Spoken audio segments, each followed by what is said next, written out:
पसीने की शाही से जो लिखते हैं अपने इरादों को, उनके मुकद्दर के पन्ने कभी कोरे नहीं हुआ करते। हेलो नमस्ते, मैं एंकर राज शर्मा फिर से अपनी बातों के साथ आप सबसे रूबरू होता हूँ। दोस्तों, आज की कहानी से भी बहुत कुछ सीखने को मिलने वाला है। एक बार की बात है, एक बहुत ही पुण्य व्यक्ति अपने परिवार के साथ तीर्थ करने के लिए निकला। कई कोस दूर चलने के बाद पूरे परिवार को प्यास लगने लगी। जेठ का महीना था, आसपास कहीं पानी नहीं दिखाई दे रहा था। उसके बच्चे प्यास से व्याकुल होने लगे, चक्कर आने लगे। उसे समझ नहीं आ रहा था कि वो क्या करे। अपने साथ जो पानी लेकर आए थे वो भी खत्म हो चुका था। एक समय ऐसा आया कि उसे भगवान से प्रार्थना करनी पड़ी कि हे प्रभु, हे मेरे ईश्वर, अब आप ही कुछ मदद करो मालिक। इतने में उसे कुछ दूर पर एक साधु तपस्या करता हुआ नजर आया।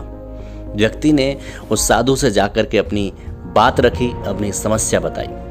साधु बोले कि यहाँ से एक कोस दूर अगर उत्तर की दिशा में चलोगे तो वहाँ पर एक छोटी सी दरिया बहती है।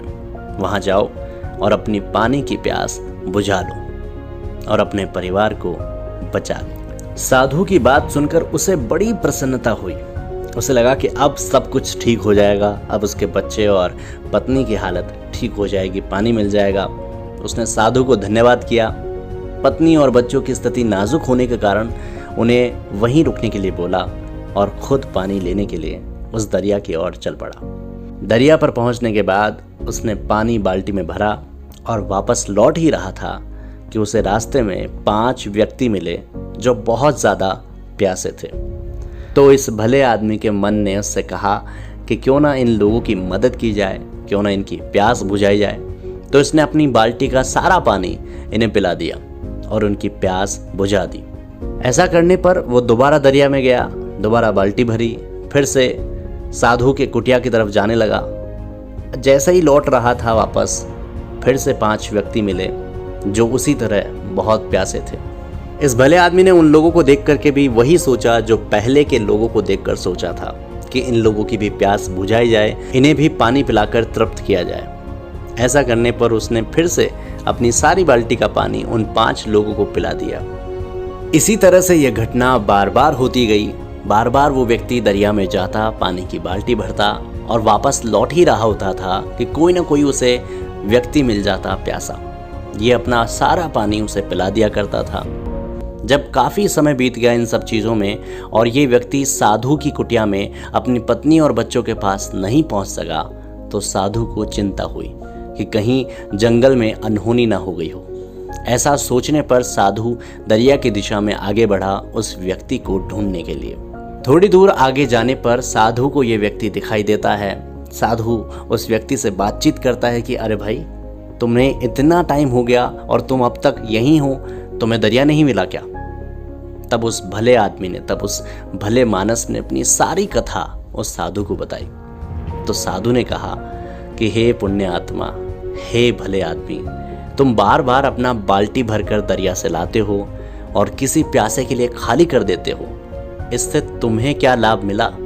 इस भले आदमी ने बोला कि मुझे क्या मिला या क्या नहीं मिला, इसके बारे में मैंने कभी सोचा ही नहीं। मैंने तो अपना स्वार्थ छोड़कर, अपने काम को छोड़ करके अपना धर्म निभाया। तो साधु ने कहा, मित्र, ऐसे धर्म निभाने से क्या फायदा जब तुम्हारे अपने बच्चे, अपना परिवार ही जीवित ना बचे। तुम अपना धर्म ऐसे भी निभा सकते थे जैसे कि मैंने निभाया। तो उस भले महाराज ने पूछा, कैसे महाराज, आपने कैसे निभाया? मैं समझा नहीं। तब साधु ने कहा कि जब तुम मेरे पास आए थे तब तुम बहुत प्यासे थे, तुम्हारा परिवार प्यास से व्याकुल हो रहा था। तब तुमने मुझसे पानी की मांग की थी और मैंने तुम्हें दरिया से पानी लाकर देने के बजाय दरिया का रास्ता बता दिया था। तुम्हें भी उन सभी प्यासे व्यक्तियों को दरिया का रास्ता बता देना चाहिए था ताकि तुम्हारी भी प्यास मिट जाए और अन्य बाकी लोगों की प्यास भी मिट जाए। इस छोटी सी चीज़ के लिए अपनी पानी की बाल्टी खाली करने की ज़रूरत ही नहीं थी। दोस्तों, हमारी लाइफ भी बिल्कुल ऐसी ही है। एग्ज़ाम्स की तैयारी, नौकरी की भागदौड़ में हम भीड़ चाल का हिस्सा बन जाते हैं। जैसे जैसे भीड़ करती है वैसा वैसा करते जाते हैं, मेहनत करते रहते हैं, मेहनत करने में इतने उलझ जाते हैं कि खुद के लिए कुछ अच्छा सोचने का, अच्छा करने का वक्त ही नहीं मिलता।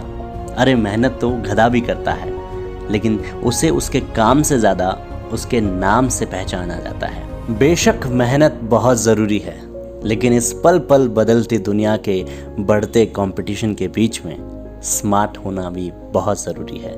इसलिए दोस्तों आपसे कहता हूँ कि हार्ड वर्क के साथ साथ स्मार्ट वर्क भी ज़रूरी है।